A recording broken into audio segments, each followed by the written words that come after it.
What should I do if my child refuses to practice his or her speech sounds at home? So often, kids will work so well with their speech therapist, but then, come time to practice at home, they absolutely refuse to work on their sounds.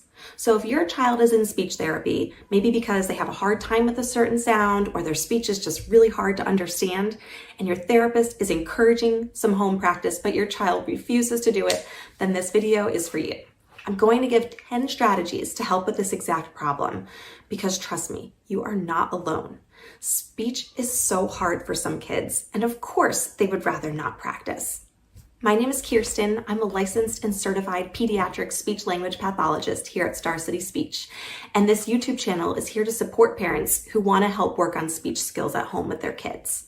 Now, before I jump into the specific strategies to use to help your kid practice at home, let's first consider the question, why is it even important to work on speech skills at home in the first place? Now, the main reason is just because progress is going to be so much faster if you get involved. As a therapist, I love to get kids in and out of therapy as quickly as possible. If your child is in therapy, then you know therapy is a commitment. It's a lot of work, it's a time commitment, and sometimes it's also a financial commitment. Now, research will show that there are 2 factors that indicate how quickly your child will make progress in speech. The number 1 factor is cognitive ability. A child with higher cognitive skills is going to make progress more quickly. And unfortunately, as a parent, we only have so much control over this factor.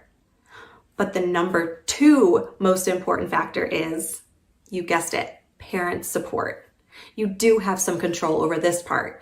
And I hope that this video gives you the tools to do this without it feeling like having to pull teeth.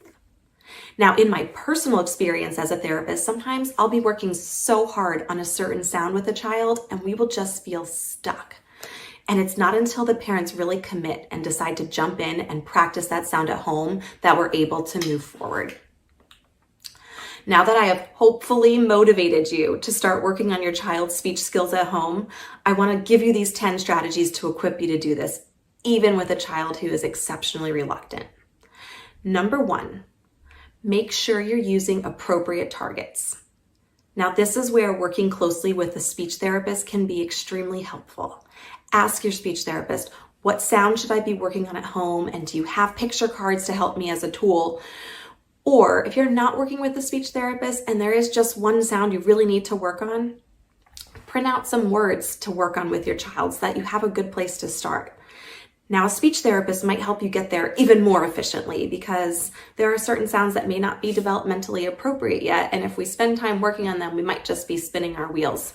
But if you are working with a speech therapist, then you should know exactly where to start. If your child is getting speech therapy in school, you might have to take initiative to reach out to your speech therapist. It's so much easier for a speech therapist whose child brings them to an outpatient clinic and the parent is involved in the session to give that training.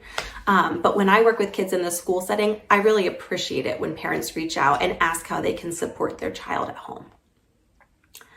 Number 2, and I sometimes even need this reminder as a mom, remember that you are the parent and therefore you are in charge.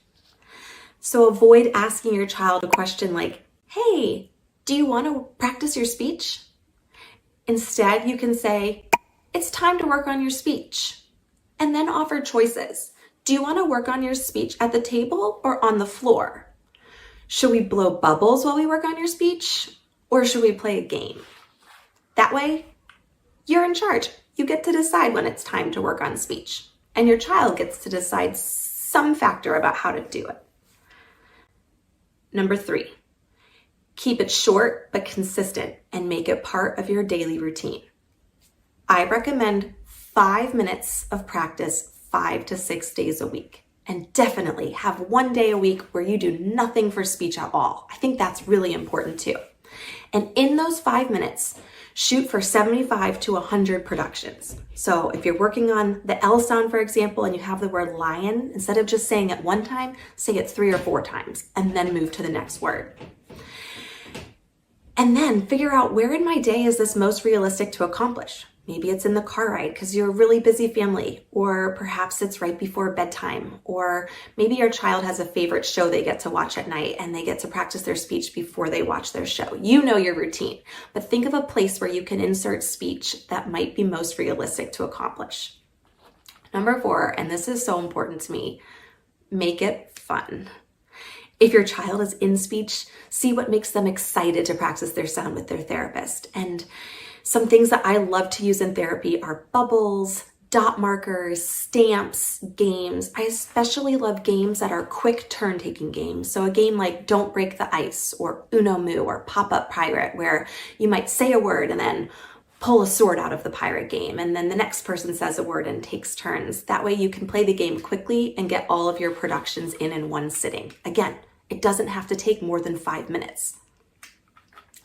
Number 5, and not all kids might need this, but if you have a child who is especially reluctant, provide additional motivation. I love to use sticker charts. I actually linked in the description to my Teachers Pay Teachers page if you want to download my sticker chart for free that I use. That way, after the child practices, they earn a sticker, and every few days they get a special day where maybe you have ice cream or do something extra fun. If you don't do a sticker chart, you could still motivate them to work for a piece of candy or a piece of gum if you're sugar-free. Or perhaps you do allow some screen time in your household, but before they have to watch their show, they need to work on their speech. You know what motivates your child. My main encouragement is find a positive motivator when working on speech sounds. Number 6, use consistent cues when working on speech. So for example, if you're working on the L sound, use the verbal cue, tongue up, and then pair it with a visual cue. Point up and place your tongue right in the position where the sound is formed. Ooh. Now check out my channel for videos for every sound, because I've created a video for each sound where I give that verbal cue and that visual cue and help kids practice the sounds, and then you can use that as your model when practicing at home. I've also created an ABC phonics song where we sing about all the sounds while also providing each cue before the sound is introduced. Now, in an ideal world, a teacher, a parent, and a speech therapist are all using the same cues with a child for maximum efficiency in carrying over these sounds. So if needed, you could even send the YouTube video to your teacher and say, hey, do you mind helping Johnny with the S sound? Here's the cues that we use here at home, or here are the cues that we're using in speech, and get everyone on the same page. This will just make things go more quickly and help learning be consistent. Number 7, use the least amount of cues necessary. Sometimes we jump in with all of the cues, but what we really need to do is just provide the picture cue and see if they're able to produce the sound on their own. So maybe you hold up a picture of a lion, see if your child can say lion on their own with their good L sound. And then if not, just say, you try it, lion. And without over-exaggerating, just let them do it in imitation. And then if they're still struggling, that's when you bring in the verbal and visual cues. Try it again, but this time do it with your tongue up. Watch me. Ooh, lion. And then they can try to imitate your sound. Number 8, be careful with your feedback. First of all, we don't have to give feedback after every production. I think it's appropriate to give feedback after every 3 to 4 productions when practicing with a child. And when you do give feedback, make it specific. Let them know if they made a correct production or an incorrect production. You could say something like, wow, I saw you put your tongue up. That was a great L sound. Or you might say, that sounded more like wuh.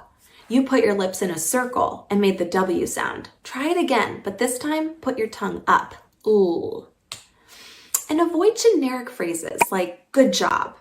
Instead, praise the specific effort. You could say something like, I can see you're really trying to put your tongue up. Keep working. Number 9, find one other time to practice carrying over the sound outside of that 5-minute window each day.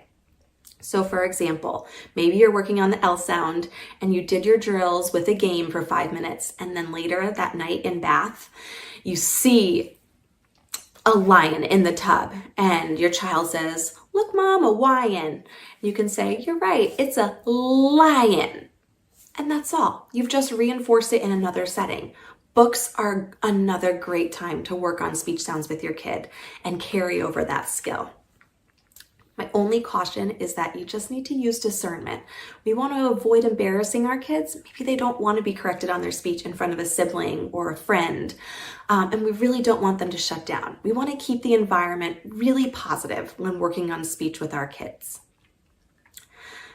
My 10th and final tip is sometimes you just need to find another helper. As a mom, I can attest that sometimes our kids just don't want to work with mom, or maybe you're the dad and they just don't want to work with you. In these cases, if you have another resource at your disposal, see if you can bring them in and ask them to work on sounds. Maybe you have a grandparent who's involved, or there's a big sister in the family who might work on speech. There's a reason why they say it takes a village to love a child, and sometimes with speech, it just takes more than one person working on the sound to be able to motivate a child. So don't be discouraged if you feel like you're the only person who your child won't do speech with. This is really common.